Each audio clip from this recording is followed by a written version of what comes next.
সম্প্ৰতিৰ চিৰসেউজ ক্ষেত্ৰত শ্ৰী শ্ৰী বাৰগোপাল গৰখীয়া দৌল কামৰূপ জিলাৰ বাইহাটা চাৰিআলিৰ সমীপৰ বৰপানাৰস্থিত ঐতিহ্যমণ্ডিত গৰখীয়া থানত দৌল সভা প্ৰত্যেক বছৰৰ দৰে এইবেলিও 4 দিনীয়াকৈ উদযাপন কৰা হৈছে এই সভাখন মাঘী পূৰ্ণিমা উপলক্ষে 79 সংখ্যক সভাখনৰ সৈতে সংগতি ৰাখি বিভিন্ন ধৰ্মীয় কাৰ্যসূচী অনুষ্ঠিত কৰা হৈছে এই সভাখনৰ উল্লেখযোগ্য কাৰ্যসূচী হিচাপে বিবেচিত হৈছে আৰিয়া প্ৰজ্বলন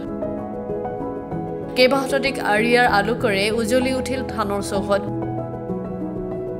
অসমৰ ভিন্ন প্ৰান্তৰ পৰা ভক্তৰ সমাগম ঘটা দেখা গৈছে এই সভাখনত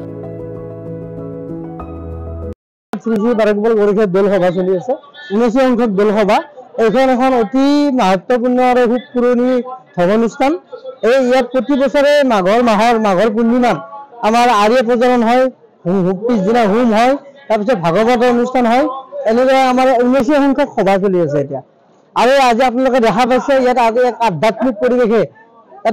পৰিৱেশে বিৰাজমান কৰি তুলিছে ইয়াত বহুত ধৰ্মাৱলম্বী লোক আহি ধৰ্মপ্ৰাণ ৰাইজ আহি উপস্থিত হৈ ইয়াত উদুলি মুদুলি পৰিৱেশৰ সৃষ্টি হৈছে আৰু আমাৰ প্ৰায় আজি 2,500-3,000 মানুহে ভোট গ্ৰহণ কৰিব অহাকালি আমাৰ হোমযজ্ঞ আছে হোমযজ্ঞতে প্ৰায় 2,500-3,000 মানুহে অংশগ্ৰহণ কৰিব ভোট গ্ৰহণ কৰিব আৰু আমাৰ দিনত অহাকালি কবিতা কাকতৰ নাম আছে সন্ধিয়া আমাৰ আধুনিক নৃত্য প্ৰতিযোগিতা আছে তাৰ পিছদিনা 13 ফেব্ৰুৱাৰী আমাৰ ভাগৱত পাঠ আছে আমাৰ মন্দিৰ বিশ্বনাথৰ মন্দিৰৰ ভৰালী বাইদেউ তেওঁ ভাগৱত পাঠ কৰিব তাৰপিছত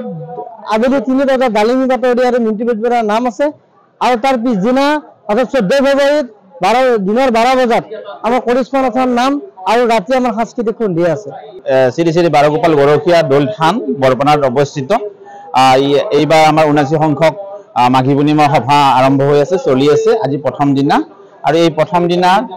এই বৰ্তমান আৰিয়া প্ৰজ্বলন কাৰ্যসূচী চলি আছে ইয়াতে বহুত ভক্তবান ৰাইজ আহি এই আৰিয়া প্ৰজ্বলন কৰে আৰু আমাৰ যিখিনি পাৰো আমি খাদ্য অনুসাৰে আমি আটাইবিলাক ভক্তবান ৰাইজকে ৰাতি ভোগ ভাত খুৱাওঁ আৰু কালি আমাৰ দিনৰ ভাগত আজি হোমযজ্ঞ পূৰ্ণিমা কালি গতিকে কালি দিনৰ ভাগতো আমাৰ বিভিন্ন ঠাইৰ পৰা মানুহ আহি সমাগম হয় বহুত মানুহৰ আগমন ঘটে ইয়াতে আৰু আমি দিনৰ ভাগতো প্ৰায় 2,000 মান মানুহৰ কাৰণে আমি খোৱা বোৱাৰ ব্যৱস্থা কৰোঁ ভোগ ভাতৰ ব্যৱস্থা কৰোঁ আৰু সন্ধিয়ালৈকে পিছবেলালৈকে নাম আছে নাম প্ৰদৰ্শন কৰিব 13 ফেব্ৰুৱাৰীৰ দিনাখনে ভাগৱত পাঠ আছে আমি মন্দিৰৰ ভৰালী বিশ্বনাথৰ পৰা আমি আমন্ত্ৰণ কৰিছোঁ তেখেত আহিব আৰু সেইদিনাখনো বহুত মানুহৰ সমাগম হ'ব ভক্তবান ৰাইজ আহিব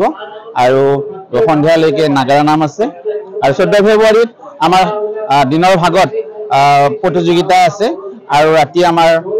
সাংস্কৃতিক সন্ধিয়াৰ অনুষ্ঠান আছে এই 4 দিনীয়া কাৰ্যসূচীৰে আমি বাৰগোপাল গৰখীয়া দৌল সভা 79 সংখ্যক